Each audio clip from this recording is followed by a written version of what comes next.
Hello students, welcome to the fifth lecture of the unit and measurement.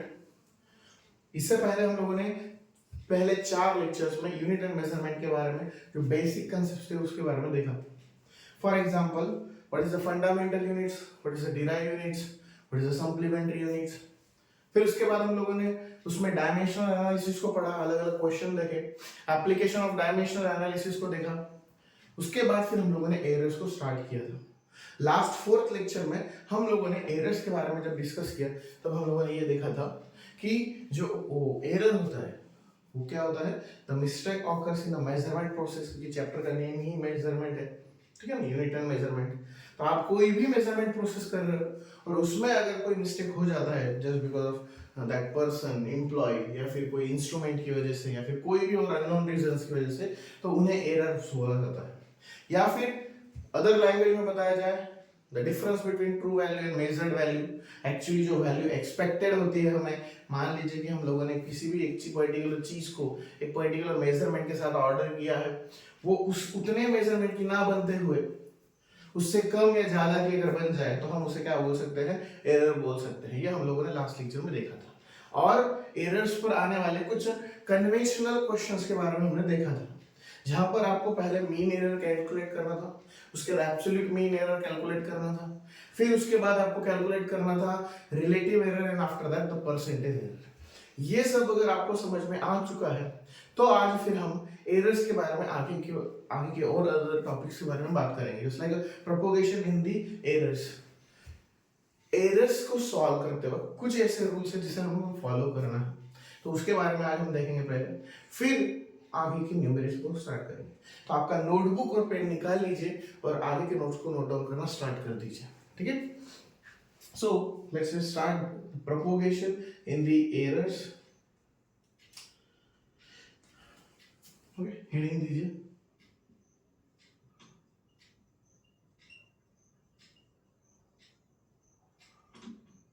Propagation in errors in mathematical operation. right, उसमें first rule है,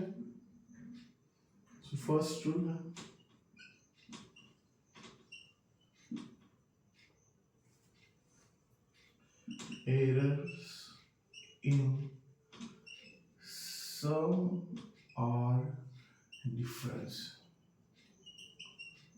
errors in sum or difference. Okay, तो इससे कैसे calculate करना है. सम that means मान लीजिए कोई दो पर्टिकुलर रीडिंग्स दी है और उससे फिर आपको कैलकुलेट कर उन दोनों का कंबाइन रिजल्ट कैलकुलेट करना है, या फिर दोनों के बीच के डिफरेंस दैट मींस सब्सट्रैक्शन का रिजल्ट फाइंड आउट करना है. तो क्या रूल है, तो उसे एक्सप्लेन करने के लिए मान लीजिए कि मैं यहाँ पर एक एग्जांपल ले लेता हूँ. सपोज मैंने आपको बोला कि आपको एक पर्टिकुलर रॉड की एक लेंथ दी है, रॉड 1 है, उसकी लेंथ आपको दी है, सपोज 12.5 प्लस माइनस 0.3. और एक और रॉड है जिसकी लेंथ आपको दी है, आपको दी है सपोज 21.5 प्लस माइनस 0.4. अब यहां पर हमें ये चीज याद रखनी है कि जो आपका पहला नंबर होगा, वो ट्रू वैल्यू होगा, या फिर ऐसा समझ लीजिए मीन एरर आपने निकाला है, और जो हमेशा जो दूसरा वैल्यू होगा वो एब्सोल्यूट मीन का वैल्यू होगा, ऐसा समझना है आपको, ठीक है. तो ऐसे केस में अगर मैं आपको पूछूं ये रॉड 1 और रॉड 2 का कंबाइंड लेंथ कितना होगा, तो क्या करना पड़ेगा आपको, सपोज सॉरी L1 ये L2 ये डेल्टा L1 ये डेल्टा L2, इस तरीके से लिखेंगे. So if you want to find the combined length, क्या करना पड़ेगा आपको, लेंथ को तो ऐड करना ही पड़ेगा, सीधी सी बात है. इन दोनों को अगर आप ऐड कर दो तो कुछ ना कुछ तो आंसर बनेगा ही आपका. जैसे मान लीजिए 0 4 3 कुछ इस तरीके से बन रहा है, ठीक है ना. तो ये हो गया आपका 34.0 प्लस माइनस यहाँ पर कितना आएगा, ये दोनों का addition 0.7, that is the combined length of the rod. तो यहाँ पर तो ये बहुत इजी था समझने के लिए कि सर ऑब्वियसली कंबाइंड लेंथ पूछा है तो आपने सभी को ऐड कर दिया. बट यहाँ पर याद रखना है, मान लो कि यही यहीं पर मैं कुछ और क्वेश्चन देता जहां पर आपको इन दोनों के बीच का डिफरेंस निकालना होता, आप इन दोनों को सब्सट्रैक्ट करते एक दूसरे से, फिर भी याद रखना ये जो पोर्शन है एब्सोल्यूट मीन एरर वाला, डेल्टा वाला, उसको हमेशा आपको ऐड ही करना है, आप सब्सट्रैक्ट नहीं कर सकते। क्यों? जस्ट बिकॉज ऑफ आसान लैंग्वेज में अगर बताएं तो मान लीजिए कि ये जो लेंथ वन का जो रॉड वन का लेंथ है उसका मेजरमेंट किसी एक पर्टिकुलर एम्प्लॉय ने किया है, उनसे एरर इतना होने वाला है, इतना एक्सपेक्टेड एरर है, ठीक है। जो दूसरा एम्प्लॉय होगा उसने फिर से कोई एक और मेजरमेंट किया, उसमें इतना एरर एक्सपेक्टेड। अब ओवरऑल इतना तो कंफर्म हो गया कि फर्स्ट और सेकंड एक्सपेरिमेंट में हर जगह पर आपसे कुछ ना कुछ एरर तो हुआ है। तो फाइनली ओवरऑल जो लास्ट में आपका रिजल्ट आएगा, कंबाइंड रिजल्ट आएगा, doesn't matter it will be positive और नेगेटिव, बट एरर जो है वो बढ़ा हुआ होगा या घटा हुआ होगा। तो सीधी सी बात है बढ़ा हुआ होगा, इसीलिए आपको याद रखना है जो एब्सोल्यूट मीन ये डेल्टा वाले फॉर्म होंगे लास्ट में, उनको आपको हमेशा ऐड ही करना है। मैं आपको जब न्यूमेरिकल लूंगा तब याद दिलाऊंगा कि आपका रूल था पहला, यहाँ पर एडिशन था इसीलिए आपने एडिशन ही किया, बट याद रखना सब्सट्रैक्शन भी होगा। तो सब्सट्रैक्शन किनका करना है? इन लोगों का, इन लोगों का सब्सट्रैक्शन करना है, बट लास्ट वाले का तो एडिशन ही करना पड़ेगा। That is your first rule. It means we can say that whenever we will find the error in the sum और difference, the absolute mean will be add always, or the absolute mean error should be add always, हमेशा उन्हें add ही करना पड़ेगा, आप subtract नहीं कर सकते। Subtract करना है तो इनके साथ कीजिए, बाकी लोगों के साथ नहीं कर सकते। ये पहले रूल को नोट डाउन कर लीजिए, ठीक है। मैं यहाँ पर लिख भी देता हूँ नोट में,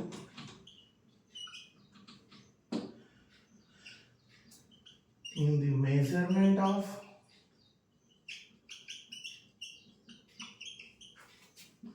any two or three, in the measurement of any two or three physical quantity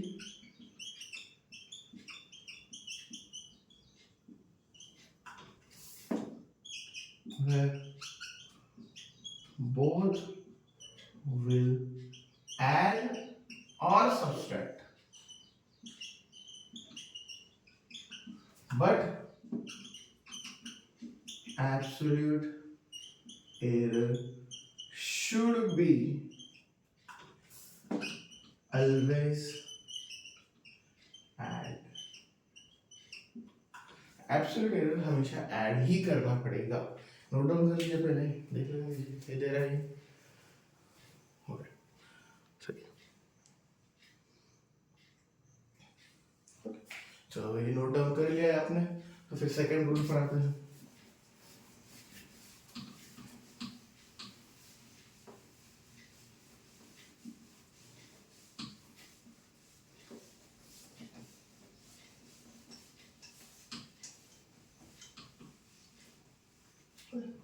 second rule note down कीजिए।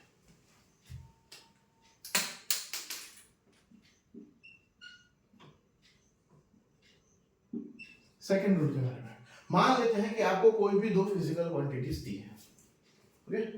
Suppose there are two physical quantities, there are two physical quantities by which third will be formed, third will be formed. For this there is multiplication or division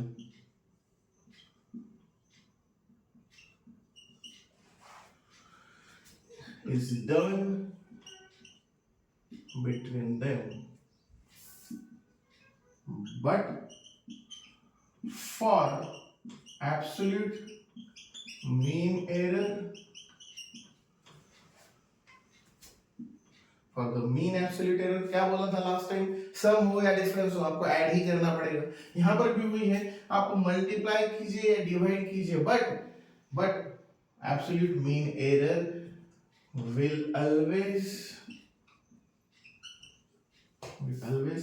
add is always added to each other.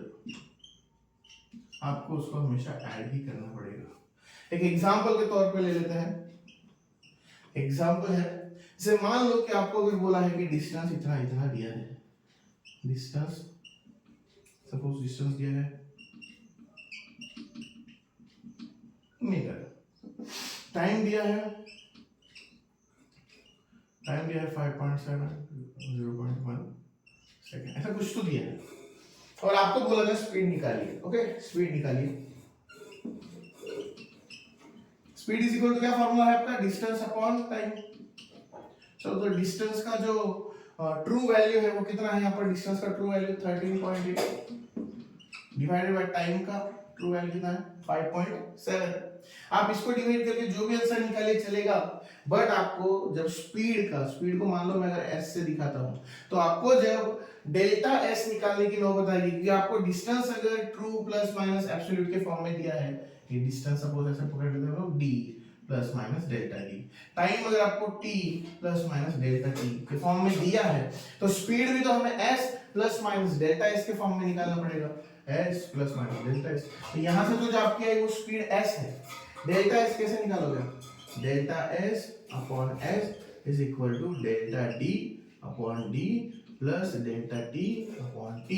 याद रखना है हमेशा ऊपर absolute divided by mean, absolute divided by mean, absolute divided by mean. और जो दो given quantities है भले ही उनमें फार्मूला डिवीजन का है, पर लास्ट में आपको उनको ऐड ही करना है। ये चीज आपको याद रखनी है फॉर एब्सोल्यूट मीन एरर, कि आप वहां पर सम और डिफरेंस निकालिए तो भी एरर्स आपको जो एब्सोल्यूट मीन एरर वो आपको ऐड करने हैं।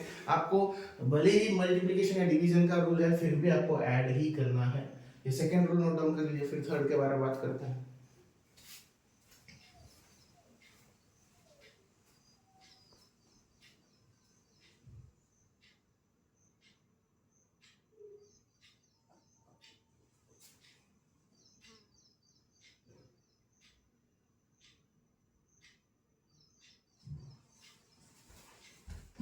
थर्ड रूल पर आते हैं।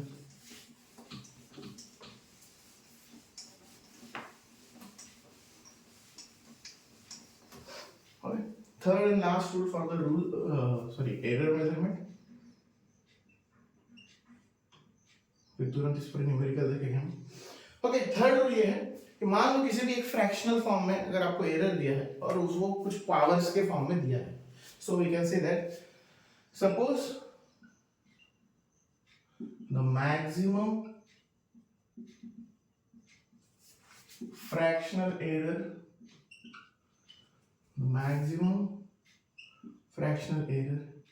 is to be raised in the form of power,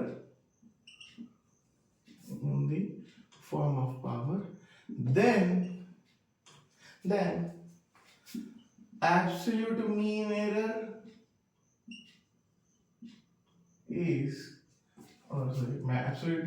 will be n times of मतलब वो पावर कितनी पावर है, n की पावर ऐसा समझ लीजिए, n times of that error होगा।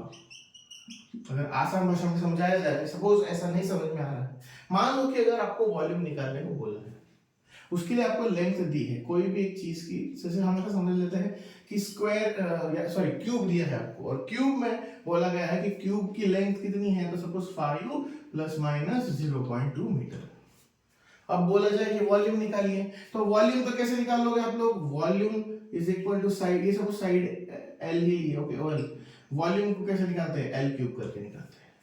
तो बस ये आपका एल क्यूब कर लेंगे आप 5 का क्यूब। बट आपको जब वॉल्यूम अगर लेंथ अगर L plus minus delta N के फॉर्म में दिया है, तो वॉल्यूम भी तो आपको v plus minus delta v के फॉर्म में निकालना पड़ेगा। तो इसका मतलब क्या होगा कि वॉल्यूम को जब आप निकालोगे तो उसे भी आपको डेल्टा v भी निकालना पड़ेगा। तो डेल्टा v आप कैसे निकालोगे, delta v upon v is equal to delta L upon L लिखेंगे क्या, नहीं, according to your rule, sorry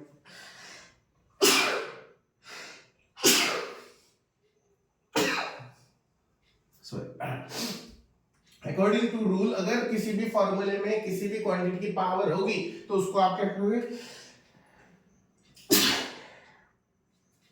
उस पावर को आगे मूव करोगे और n times of that error बनाओगे। दैट मींस यहां पर डेल्टा एल है, सॉरी एल का क्यूब है तो क्यूब आगे की तरफ आएगा, दैट मींस वो ऐसे आ जाएगा।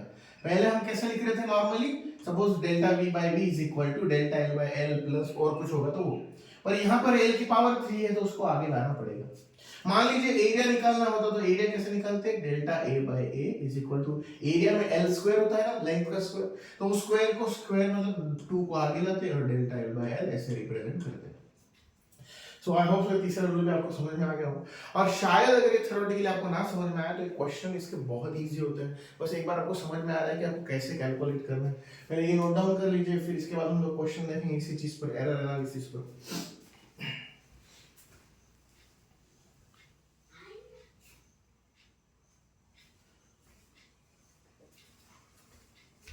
ओके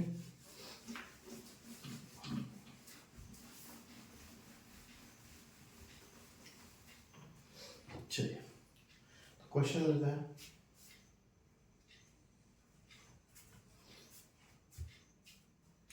ओके क्वेश्चन सुनिए, the initial and final temperature of the water are recorded by an observer. Initial temperature पहला क्वेश्चन दिया है उसने, उसने बोला है कि एक ऑब्जर्वर टेम्परेचर ऑब्जर्व कर रहा है और इनिशियल टेम्परेचर कितना दिया है उसने, 40.6 plus minus 0.2 degree Celsius, and final temperature उसने रिकॉर्ड किया है 78.3 plus minus 0.3 degree Celsius. Calculate the rising temperature, यहाँ पर उसने पूछा है राइज इन टेम्परेचर, मतलब टेम्परेचर कितने से चेंज हुआ है ये पूछा है उसने, with the proper error limits. ये बात यहां पर देखिए फर्स्ट रूल का आ गया क्वेश्चन ऐसा क्वेश्चन लास्ट टाइम आपको रॉड की कंबाइन लेंथ कुछ थी, इसके लिए ऐड करना था, आप ऐड करके बात खत्म कर दिए। अब यहाँ पर ट्विस्ट ये है कि आपको दो टेम्परेचर दिए और पूछा है कि इनिशियली ऑपरेशन यहाँ से शुरू हुआ था जाकर यहाँ पर खत्म हुआ तो कितने से बड़ा है, तो कैसे कैलकुलेट करोगे, फाइनल माइनस इनिशियली कैलकुलेट करोगे ना, राइजिंग टेम्परेचर कैसे कैलकुलेट करोगे, final temperature minus initial temperature. तो सपोज ये है आपका T1 के फॉर्म में और ये है आपका T2 के फॉर्म में, तो मुझे राइज इन टेम्परेचर भी कैसे कैलकुलेट करना पड़ेगा, डेल्टा टी अपॉन टी ऐसे फॉर्म में करना पड़ेगा, ठीक है ना, sorry T plus minus delta T के फॉर्म में, ऐसा मैं लिख देता हूँ पहले, T plus minus delta T के फॉर्म में करना है। तो अब ये टी को कैसे कैलकुलेट करोगे, राइज इन टेम्परेचर, तो वो आएगा आपका T2 minus T1। Okay T2 में ट्रू वैल्यू कितना है 78.3 माइनस ये कितना है 40.6, तो बस फिर इसे कैलकुलेट कर लीजिए, जो भी आपका आंसर आएगा वो बता दीजिए, ठीक है। पहले वीडियो को पॉज कर, न्यूमेरिकल्स सॉल्व करते वक्त हमेशा पहले वीडियो को पॉज कीजिए और फिर उसके बाद उसको सॉल्व करने का ट्राई कीजिए। ओके तो इसका कैलकुलेशन करोगे तो आप कितना आएगा, मान लीजिए 7 पॉइंट हो गया, यहाँ पर कितना है ये 7 आ जाएगा और ये 37.7। T2 माइनस T1 अगर करोगे तो इसको इससे माइनस करोगे तो कितना आ रहा है 37.7 डिग्री सेल्सियस। और अभी तो डेल्टा निकालना बाकी है, ये निकल गया, ये डेल्टा टी निकालना बाकी है, पहले ही पढ़ा है फर्स्ट रूल में, भले आप ऐड कीजिए या सब्सट्रैक्ट कीजिए, लास्ट वाले जो एब्सोल्यूट मीन है उनको तो ऐड ही करना पड़ेगा, तो 0.2 प्लस 0.3 कितना हुआ 0.5, तो राइजिंग टेम्परेचर कितना आया आपका 37.7 plus minus 0.5 degree Celsius. That means your first answer for the question. पहले ये नोट डाउन कर लिए, यहाँ पर ये प्रूफ हो गया। कंबाइन लेंथ निकालने को बोला था, एडिशन कर रहे थे दोनों का, मीन वाले का भी और एब्सोल्यूट मीन का, तो शायद थोड़ा कंफ्यूजन था, ऐड करने को बोला इसलिए तो किया था, पर यहाँ पर हम लोग पहले वाले मीन वाली वैल्यूज को सब्सट्रैक्ट कर रहे हैं क्योंकि उसने बोला है राइजिंग टेम्परेचर निकालने को, फिर भी इनको सब्सट्रैक्ट कर सकते हो पर लास्ट फॉलो को आपको ऐड ही करना पड़ेगा, ये नोट डाउन कर लीजिए।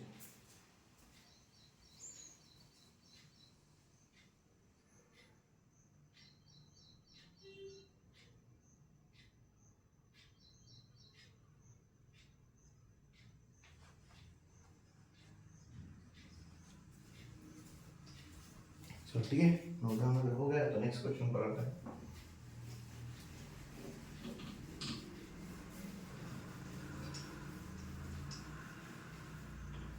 ओके, नेक्स्ट क्वेश्चन में दिया है the side of a cube, पर लिख रहा हूं मैं साइड ऑफ क्यूब, सभी को पता है क्यूब क्या होता है। The side of a cube is 2 plus minus 0.01 centimetre. Okay, centimetre CGS के फॉर्म में दिया है। The volume and surface area, क्या क्या निकालने को बोला है, volume and surface area. The volume and surface area of the cube are respectively, वहां पर उन्होंने ऑप्शंस दिए हैं, पर ठीक है हम लोग डायरेक्टली सॉल्व करते हैं क्योंकि उतना टाइम वेस्ट होगा ऑप्शन लिखने में, फर्स्ट थिंग। सेकंड थिंग, उतना स्पेस भी ये होगा, इट्स बेटर सीधा सीधा अभी नया नया स्टार्ट किया हमने टॉपिक को, तो सीधा हम हमारे हिसाब से ही कैलकुलेट करते हैं। वॉल्यूम को कैसे कैलकुलेट करते हो, वॉल्यूम स्क्वायर का वॉल्यूम नहीं होता है, क्यूब का होता है। तो क्यूब का वॉल्यूम कैसे करोगे, क्यूब की सभी साइड्स इक्वल होती है। मान लो कि क्यूब की साइड्स को आपने ऐसे रिप्रेजेंट किया है a प्लस माइनस डेल्टा ए के फॉर्म में, तो वॉल्यूम कैसे निकालते हैं हम लोग, कोई भी रेक्टेंगुलर टाइप होता है तो उसको वॉल्यूम निकालते हैं LBH। सिमिलरली यहाँ पर तीनों साइड्स इक्वल ही है, इसका मतलब वॉल्यूम कैसे निकाला जाता है, a क्यूब। तो a क्यूब मतलब कितना, a की वैल्यू कितनी दी है 2, तो 2 का क्यूब कितना हुआ 8 सेंटीमीटर। यहाँ तक समझ में आ रहा है। बट ये तो v का वैल्यू आया, डेल्टा v निकालना बाकी है, तो डेल्टा v कैसे निकालोगे आप, delta v upon v is equal to, actually वो ऐसे होना चाहिए था डेल्टा a अपॉन a, सीधा सीधा रिलेट करता है, बट हमारे अकॉर्डिंग टू थर्ड रूल अगर फॉर्मूले में किसी की पावर है तो उसको कहाँ शिफ्ट करोगे आप, आगे की तरफ शिफ्ट करोगे। तो ये हो गया डेल्टा v अपॉन v, अब v की वैल्यू पुट कर दो, कितना आया है 8 centimetre, sorry 8 centimetre cube, sorry 8 centimetre cube, ये हो गया आपका 3। अब डेल्टा a कितना दिया है आपको 0.01 डिवाइडेड बाय a कितना दिया है 2, ये 8 यहाँ पर डिवाइड वहां जाते वक्त क्या होगा मल्टीप्लाई, तो ये आ गया आपका 3 मल्टीप्लाई बाय 8 0.01 डिवाइडेड बाय 2, 8 3 जा 24 का हाफ कर दीजिए 12 और 12 का उससे मल्टीप्लाई कर दीजिए। ओके, 12 से मल्टीप्लाई करोगे तो कितना आएगा, ओके 0.12, ओके 0.12, दैट मींस आपका वॉल्यूम ऐसे आएगा v plus delta v plus minus delta v, v कितना आया है आपका 8 plus minus 0.12, that is your volume with the error limits for cube. ये आपका वॉल्यूम आ गया क्यूब के लिए, पहले ये नोट डाउन कर लीजिए और 1 मिनट पॉज करके ये सोचिए कि सरफेस एरिया आप कैसे कैलकुलेट करोगे।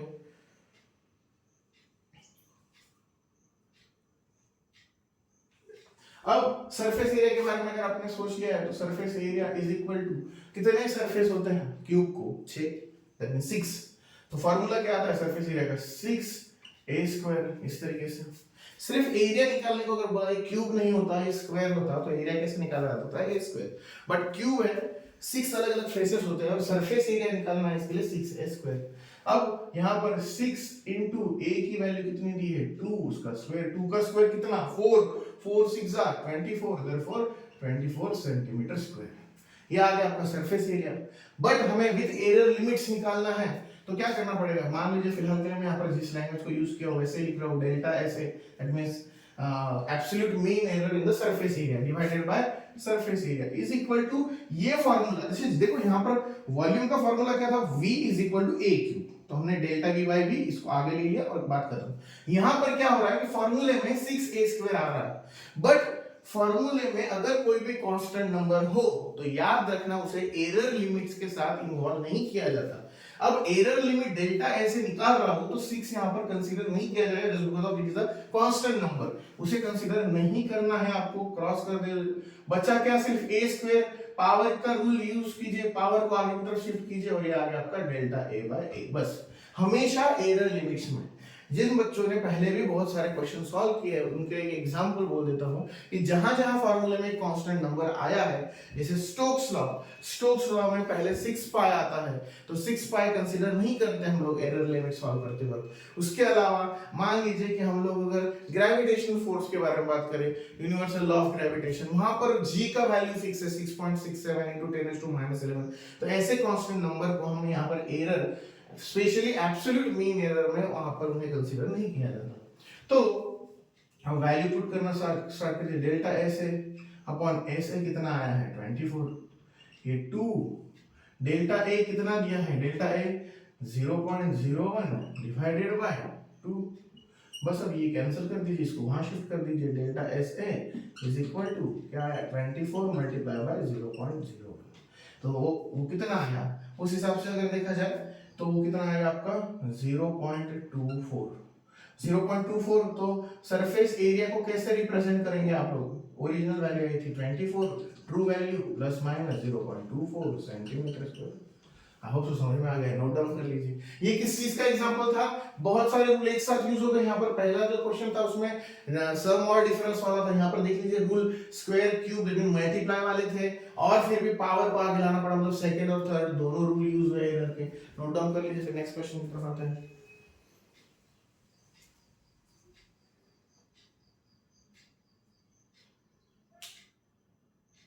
ओके, ये अगर हो गया तो फिर नेक्स्ट क्वेश्चन को देखते हैं।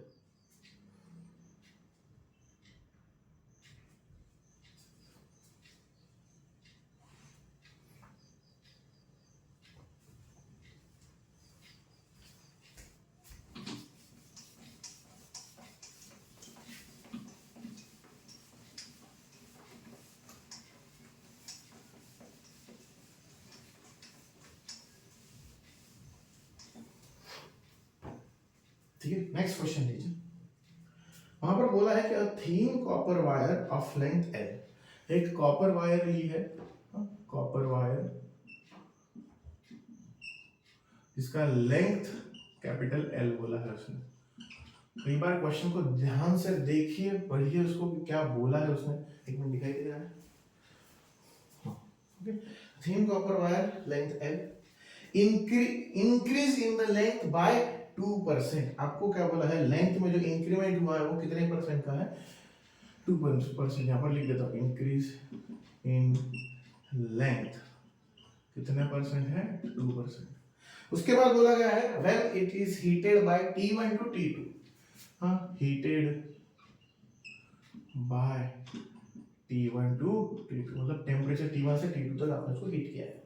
If a copper cube having 10L side 10L, copper cube मान लेते हैं, कॉपर क्यूब जिसकी साइड कितनी दी है आपको 10L, is heated from T1 to T2, what will be the percentage change in, आपको परसेंटेज चेंज निकालना है। किस किस में निकालना है, area of cube, sorry area of one face of the cube, सिर्फ एक फेस। क्या निकालना, पहले एक के बारे में बात करते हैं। उसने निकालने को बोला है area of one face of cube. आपको पहले इसके बारे में बोला, अगर लेंथ में इतना चेंज हो रहा है तो एरिया, एक फेस का जो एरिया है उसमें जो आपको चेंज दिखाई देगा वो क्या होगा। ठीक है, ठीक है, कोई बात नहीं, अभी कैलकुलेट कर लेते हैं। एरिया कैसे निकालोगे, सबसे पहली बात, area is equal to side square होता है।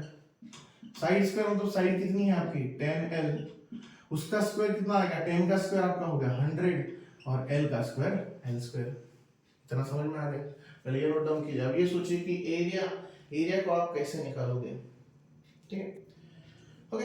अब ये एरिया ए आ गया, अब डेल्टा ए निकालने की बारी है। Delta A upon A is equal to, delta A upon A is equal to side square है ना, साइड एल के फॉर्म में दिया था, मैं ऐसे लिखता था इसको delta L by L, but L की पावर 2 है, यहाँ पर एल की पावर क्या है 2, तो उसको आगे की तरफ शिफ्ट करना पड़ेगा, थर्ड रूल उस हिसाब से अगर जाए। बट परसेंटेज एरर दिए हैं हमें ऑलरेडी, तो मैं यहाँ पर भी मल्टीप्लाई बाय 100 कर देता हूँ, यहाँ पर भी मल्टीप्लाई बाय 100 कर देता हूँ, जस्ट बिकॉज़ ऑफ इसको कैसे रिप्रेजेंट करोगे, that is percentage error in the area, यहाँ पर ये 2 और ये percentage error in the length है, percentage error in the length, तो 2, सॉरी ऑलरेडी लिखा हुआ था 2 multiply by percentage error in the length कितना दिया है 2%, तो टोटल एरिया में कितना परसेंटेज का एरर हो गया? 4%। ये आपका फर्स्ट आंसर है। एरिया में आप जब आंसर निकालोगे तो आपको क्या करना है, बस इतना है कि लेंथ से उसको रिलेट करना है। तो ये आपका फर्स्ट हो गया। अब सेकंड क्या बोला उसके बारे में भी देखते हैं। वॉल्यूम ऑफ क्यूब, कि वॉल्यूम ऑफ क्यूब में कितना एरर आएगा। फिर से वही, एक बार वीडियो को पॉज कीजिए, थोड़ा सोचिए, बहुत इजी है। चलिए ये नोट डाउन कर लीजिए।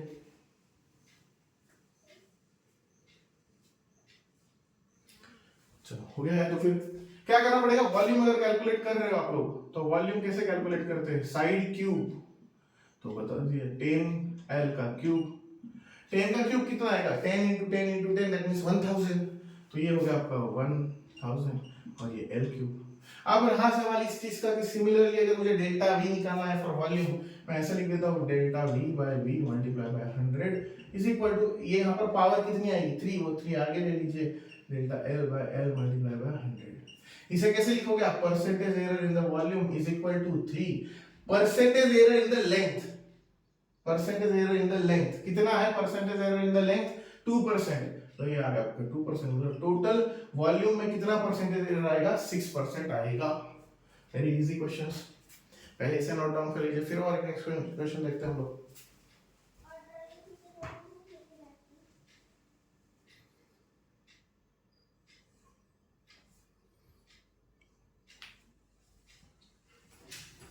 ओके,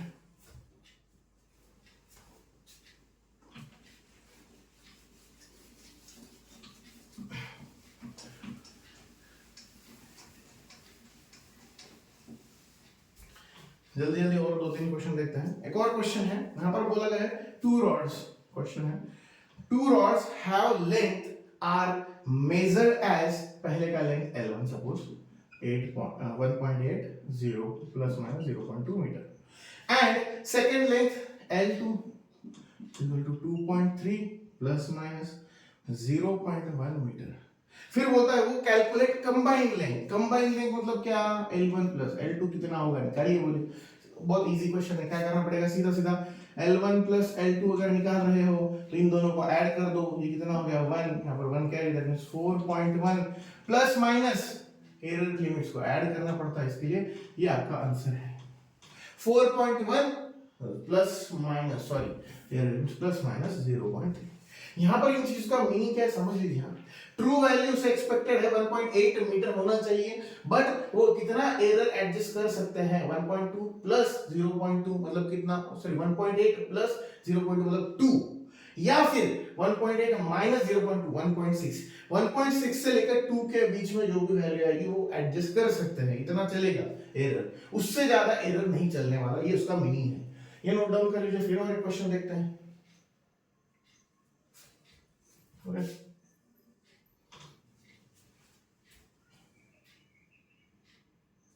नेक्स्ट क्वेश्चन में पूछा उसने the length of the wire is, फिर से वही, original length of the wire is 153.7 plus minus 0.6 centimetre. ये बोला उसने कि original length of the wire इतनी है। फिर बोलता है इट इज स्ट्रेच्ड टू, वहां से वो कहां तक स्ट्रेच हुआ?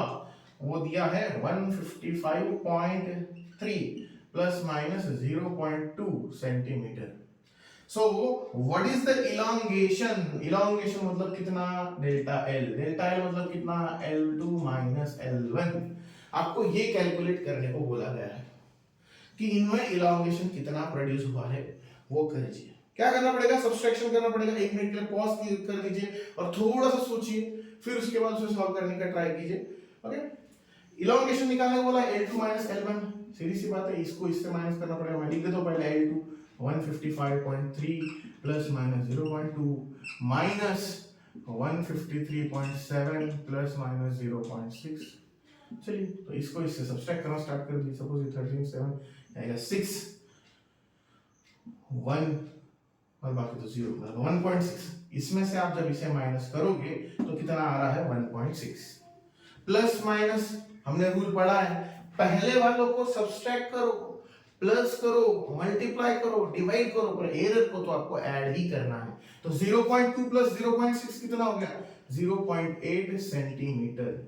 That is your answer for elongation. इन दोनों में इलॉन्गेशन इतना प्रोड्यूस हो सकता है। ये नोट डाउन कर लीजिए लगे से तुरंत नेक्स्ट क्वेश्चन देखते हैं।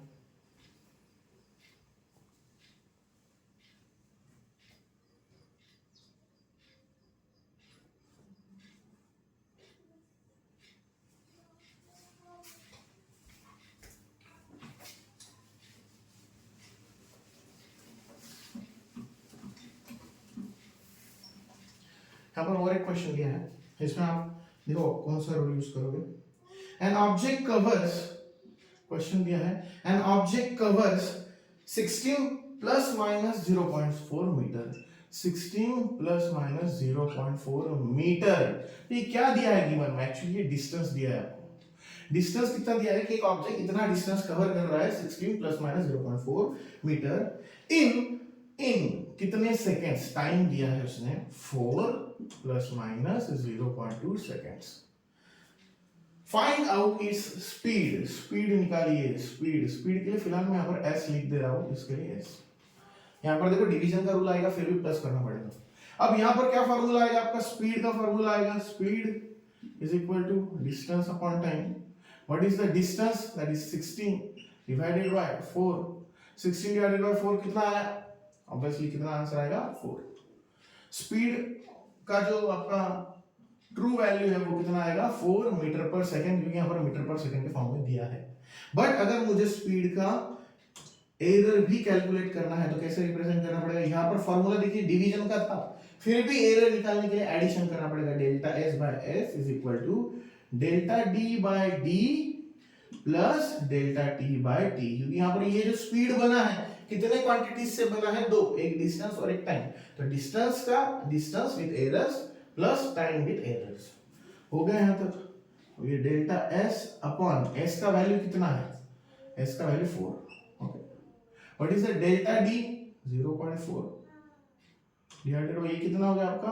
16। यहाँ पर डेल्टा टी 0.2, यहाँ पर ये कितना हो गया? 4। अब आप एक काम कर सकते हो, कॉमन बेस बनाने के लिए यहां पर आप क्या कर दीजिए, ये आपका 0.4 बाय 16 एज इट इज। यहां पर 16 लाने के लिए 4 से ऊपर और नीचे मल्टीप्लाई कर दीजिए, 0.8 ये 16 हो जाएगा। बेस मैंने कॉमन कर दिया क्योंकि यहां पर भी 4 से मल्टीप्लाई, यहां पर भी 4 से मल्टीप्लाई। अब यहां पर बेस अगर कॉमन हो गया है तो आप आगे क्या कर सकते हो? Delta S by 4 is equal to, दोनों का बेस सेम है, ऊपर का डायरेक्टली एडिशन कर सकते हो, तो ये हो गया आपका 1.2 डिवाइडेड बाय 16। इसको वहां पर भेज दो, delta S is equal to 1.2 multiply by 4 divided by 16। 4 2 जा 8, 4 1 जा 4 डिवाइडेड बाय 16। ठीक है, डिवाइडेड बाय 16। अब आप इसे कैलकुलेट कर दीजिए और बता दीजिए कितना आंसर आएगा।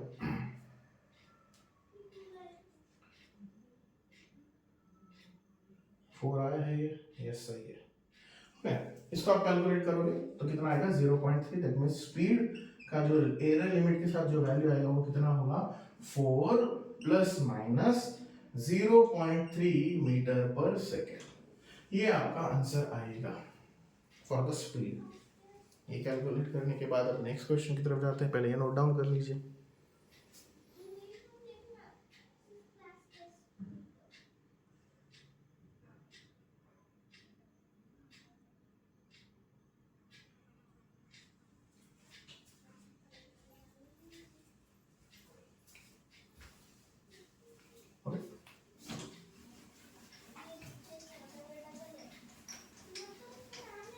एक लास्ट क्वेश्चन देखते हैं इसी टॉपिक पर सेम, फिर उसके बाद बाकी नेक्स्ट लेक्चर में देखेंगे। एक और क्वेश्चन दिया है यहाँ पर, उन्होंने बोला है कि अगर यहाँ पर दो अलग अलग क्वांटिटी है ए और बी, ए दिया है आपको, ए की वैल्यू दी है आपको 2.5 प्लस माइनस 0.5 मीटर पर सेकेंड, दैट इज ये वेलोसिटी हो गया, मतलब ए मीटर पर सेकेंड में दिया मतलब वेलोसिटी है।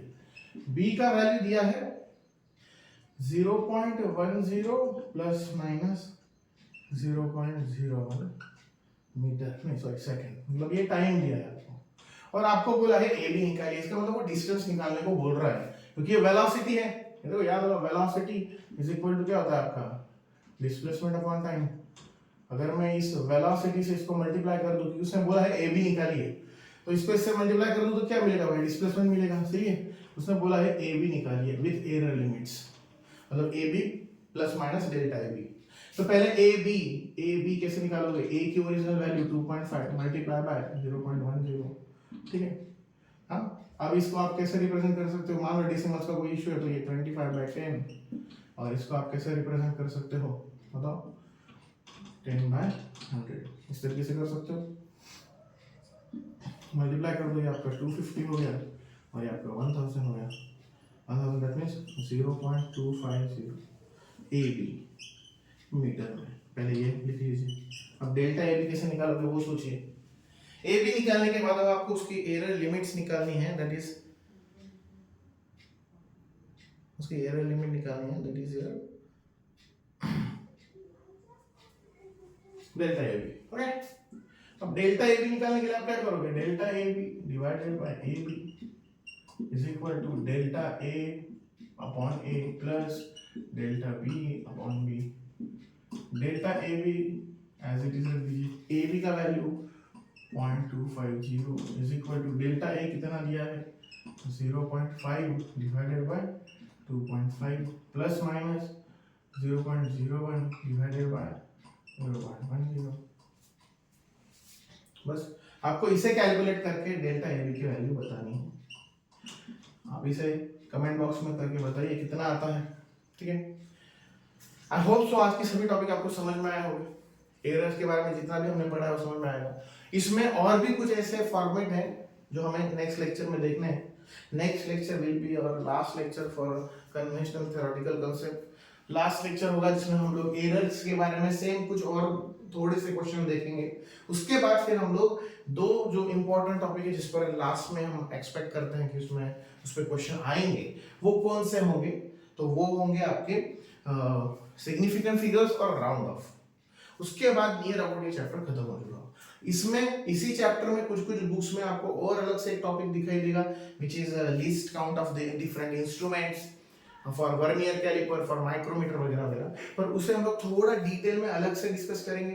फिलहाल के लिए ये आप नोट डाउन कर लीजिए, आपका प्रैक्टिस कंटिन्यू रखिए। इसके आंसर को आप कमेंट बॉक्स में बताइए कितना आया है, और कोई भी डाउट हो तो आप कमेंट बॉक्स में बता सकते हो। हम उसके बारे में नेक्स्ट लेक्चर में डेफिनेटली यहाँ पर डिस्कस करेंगे। तब तक के लिए थैंक यू।